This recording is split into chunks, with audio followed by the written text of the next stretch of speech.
बिन मौसम बारिश, खतरनाक तूफान और बाढ़ का आना। Floods exposing. Of a tropical cyclone is whipping eastern Australia. Pollution का बढ़ना। India's national capital, New Delhi, continue to choke under air pollution. 2024 की दिल्ली की 50 डिग्री की गर्मी का अब तक का रिकॉर्ड ब्रेक करना। मार्च 2025 का महीना शुरू ही हुआ है और दिल्ली का टेम्परेचर अभी से ही 30 डिग्री टच कर गया है। अगर आपको लगता है कि ये सब नॉर्मल है तो ये वीडियो आपकी आंखें खोल देगा। 2023 यूरोप में हीट वेव्स ने हजारों लोगों की जान ली। 2022 पाकिस्तान में फ्लड ने पूरे देश को डुबा दिया। 2025 लॉस एंजलिस की आग ने बिलियंस ऑफ डॉलर का नुकसान किया। राजस्थान, जहां बारिश इतनी कम होती है, वहां आज मार्च के महीने में ओले गिर रहे हैं। पिछले कुछ सालों में हमने कई ऐसे इवेंट देखे हैं जो साफ दिखाता है कि क्लाइमेट चेंज सिर्फ हो सकता है नहीं, हो रहा है। दोस्तों, ये वीडियो आपको 10 मिनट में वो सच दिखाएगा जो गवर्नमेंट आपको नहीं बताना चाहती, और आगे हम जानेंगे कि लोकल लेवल में हम क्या कर सकते हैं इसे रोकने के लिए।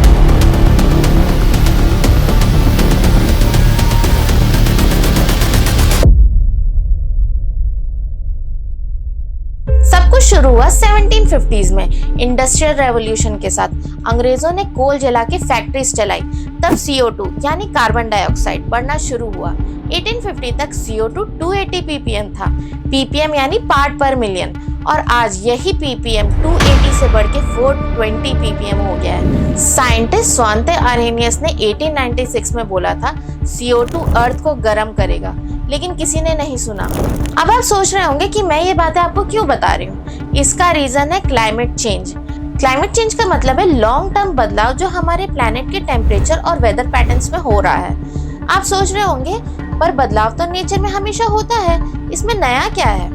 डिफरेंस ये है कि पहले ये नेचुरल साइकिल की वजह से होता था, लेकिन अब ह्यूमन एक्टिविटीज की वजह से ये प्रोसेस एक तेजी से होने वाला विनाशक साइकिल बन चुका है। और इसका सबसे बड़ा प्रूफ है ग्लोबल वार्मिंग। दुनिया का टेम्परेचर बढ़ रहा है। आज हर सेकेंड 1000 टन CO2 हवा में चली जाती है, और आज हम उसी का रिजल्ट देख रहे हैं।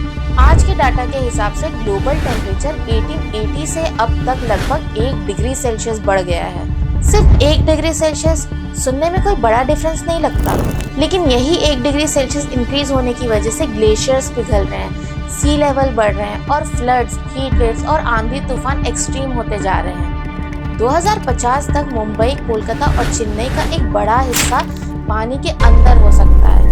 इंडिया में क्लाइमेट चेंज का असर और भी ज्यादा दिख रहा है। हमारी लंबी कोस्ट लाइन पर रहने वाले लोग सी लेवल बढ़ने से परेशान हैं, किसान सूखे से परेशान हैं, और सिटीज में पोल्यूशन इतना बढ़ गया है कि लोगों को सांस लेना मुश्किल हो रहा है।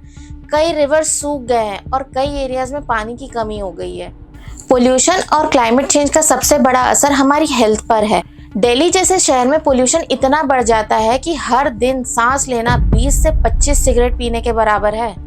हर साल 12 लाख इंडियन लोग पोल्यूशन से मर जाते हैं, और एयर क्वालिटी इंडेक्स इतनी खराब है कि अस्थमा, लंग कैंसर और हार्ट डिजीजेस बढ़ रहे हैं। पर क्या आपको पता है कि क्लाइमेट चेंज अब आपकी DNA को भी म्यूटेट कर रहा है। अभी की बात देख लीजिए, 2025 की शुरुआत में ही LA के फॉरेस्ट फायर के कारण लोगों को रेस्पिरेटरी प्रॉब्लम्स हुए और हॉस्पिटल में बेड की कमी हो गई।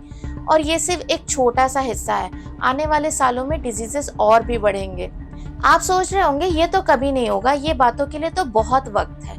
ये सोचकर आप अपने फोन में वापस स्क्रॉल करना शुरू कर देते हैं। लेकिन 2018 में केप टाउन ने डे 0 अनाउंस किया था। डे 0 का मतलब है क्लाइमेट चेंज के कारण रिसोर्सेज कम हो रहे हैं, वाटर क्राइसिस इतनी बढ़ गई है कि लोगों को रोज का पानी भी नहीं मिल रहा। इंडिया में भी चेन्नई जैसे सिटीज में वाटर शॉर्टेज हो गए हैं, और ये सिर्फ शुरुआत है। आखिर ये सब हो क्यों रहा है? 18th सेंचुरी से शुरू हुआ ये दौर जिसमें इंसान ने नेचर के नियम को चैलेंज करना शुरू कर दिया था। 1800s के इंडस्ट्रियल रेवोल्यूशन के बाद लोगों ने फैक्ट्रीज और इंडस्ट्रीज बनाना शुरू की, लेकिन उस वक्त किसी ने पोल्यूशन का नहीं सोचा। क्या आपको पता है कि 1977 में एक्सन मोबाइल के साइंटिस्ट ने उन्हें वार्न किया था कि फॉसिल फ्यूल सिविलाइजेशन को डिस्ट्रॉय कर देगा, लेकिन उन्होंने ये रिपोर्ट दबा दी क्योंकि प्रॉफिट प्लैनेट से ज्यादा इम्पोर्टेंट था। आज तक हर 1 मिनट में फॉसिल फ्यूल कंपनीज को $13 मिलियन का सब्सिडी मिलता है। लेकिन ये कॉर्पोरेट जायंट्स आपको ये नहीं बताएंगे कि 2023 में फॉसिल फ्यूल कंपनीज ने $2.4 ट्रिलियन का प्रॉफिट कमाया, जबकि दुनिया के 40% लोग क्लाइमेट डिजास्टर से लड़ रहे थे।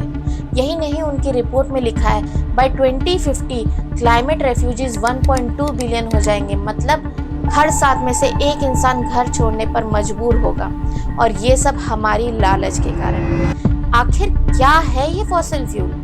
क्लाइमेट चेंज की मेन वजह है फॉसिल फ्यूल का जलना।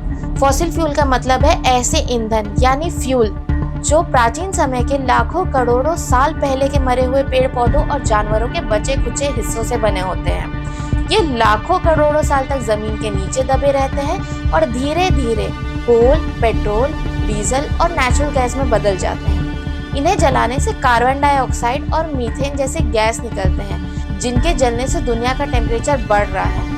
और इसमें प्लास्टिक का भी एक बड़ा रोल है।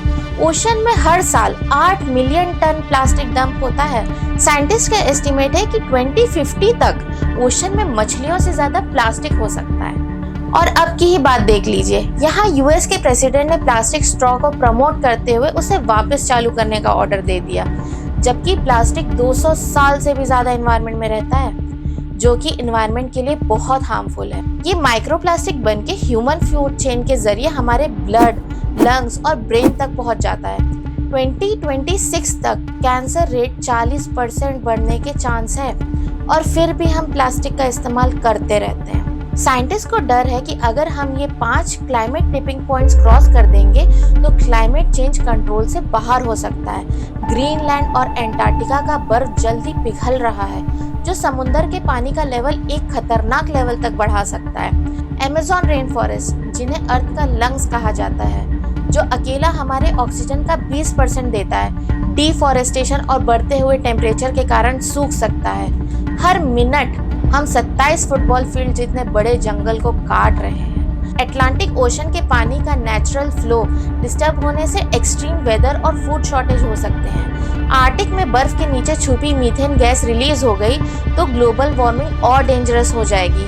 क्या आपको पता है आर्कटिक समर आइस 1979 के कंपैरिजन में 75% श्रिंक हो चुका है। अगर ये टिपिंग पॉइंट्स क्रॉस हो गए तो क्लाइमेट चेंज अनस्टॉपेबल हो सकता है। लेकिन हम इस बात को समझते नहीं कि ये सिर्फ नंबर नहीं बल्कि हमारी जिंदगी का फ्यूचर है, और हमारे पास वापस जाने का फिर कोई ऑप्शन नहीं होगा। और ये डोमिनो इफेक्ट शुरू हो चुका है। आईपीसीसी के रिपोर्ट बताते हैं कि अगर आज हमने अपने रवैये में सुधार नहीं किया तो आने वाली पीढ़ियां दुनिया के ऐसे फ्यूचर में जीने पर मजबूर हो जाएंगी जहां एक्सट्रीम वेदर, खाना और पानी की कमी आम बात हो जाएगी। पॉजिटिव बात यह है कि कई सारे देशों ने क्लाइमेट को बचाने का तरीका निकाल लिया है, जैसे कि कोस्टा रिका ने 99% रिन्यूएबल एनर्जी कर ली, आइसलैंड ने CO2 को स्टोन में कन्वर्ट करने का फॉर्मूला निकाल लिया, और एक 16 साल की लड़की ग्रेटा थनबर्ग ने पूरे सिस्टम को हिला दिया। और बाकी देश भी साथ मिलकर अच्छे कदम उठा रहे हैं। जर्मनी क्लीन एनर्जी पर काम कर रहा है। लंदन, पेरिस और न्यूयॉर्क में हवा साफ करने के लिए पौधे लगाए जा रहे हैं। अफ्रीका, साउथ अमेरिका में जंगल बचाने के लिए प्रोजेक्ट्स चल रहे हैं, और नए टेक्नोलॉजी इनोवेशन जैसे कार्बन कैप्चर और इलेक्ट्रिकल व्हीकल्स फॉसिल फ्यूल की डिपेंडेंसी को कम कर रहे हैं। और ये अंतर्राष्ट्रीय सहयोग जैसे पेरिस एग्रीमेंट देशों को एकजुट करके ग्लोबल एक्शन के लिए रास्ता दिखा रहा है, जिससे ये साबित होता है कि बदलाव मुमकिन है। क्योंकि क्लाइमेट चेंज का असर सिर्फ एनवायरनमेंट पर नहीं बल्कि हमारी इकोनॉमी पर भी आता है। अभी 2025 की शुरुआत ही हुई है और LA के फॉरेस्ट फायर ने बिलियंस ऑफ डॉलर का नुकसान किया। इंश्योरेंस कंपनी ने क्लेम देने से इनकार कर दिया और बिजनेस बंद हो गया। एग्रीकल्चर सेक्टर में भी एक बड़ा हिट हुआ। इंडिया में भी अनप्रेडिक्टेबल मॉनसून के कारण किसानों की फसल बर्बाद हो गई। जब फसल ही नहीं होगी तो खाना कहाँ से आएगा, और जब खाना कम होगा तो प्राइसेस बढ़ेंगे, इन्फ्लेशन और बढ़ेगा, मतलब हर चीजें महंगी हो जाएगी, आम आदमी की मुश्किलें और बढ़ जाएंगी। अब सवाल ये आता है कि हम एज अ सिटीजन क्या कर सकते हैं क्लाइमेट चेंज को रोकने के लिए। हम पेड़ पौधे लगाकर ग्रीन स्पेस बढ़ा सकते हैं, पब्लिक ट्रांसपोर्ट और साइकिलिंग का यूज करके पोल्यूशन कम कर सकते हैं, और वेस्ट को कंपोस्टिंग और रिसाइकलिंग से मैनेज कर सकते हैं। सोलर एनर्जी यूज करना, रेन वाटर हार्वेस्टिंग करना और प्लास्टिक का यूज कम करना भी बहुत इंपॉर्टेंट है।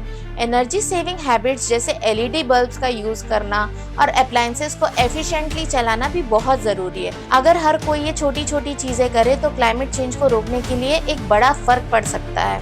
एनवायरनमेंट को बचाने के लिए हमें अंदर तक चेंज होना होगा, अपने कंफर्ट जोन को तोड़ना होगा। और अगर आपके पास 10 रुपए है तो एक पेड़ लगाइए। अगर आपके पास 10 मिनट है तो अपने नेता को इस प्रॉब्लम के लिए ईमेल लिखिए। और अगर आपके पास कम से कम 10 फॉलोअर हैं तो इस वीडियो को शेयर कीजिए, उठिए, क्योंकि अगर आप नहीं करेंगे तो कौन करेगा? अगर अब नहीं तो कब? ये वीडियो सिर्फ एक स्टार्ट है, रेवोल्यूशन अभी बाकी है। सब्सक्राइब करिए, बेल आइकन प्रेस करिए। मिलते हैं अगली वीडियो में, तब तक के लिए बाय।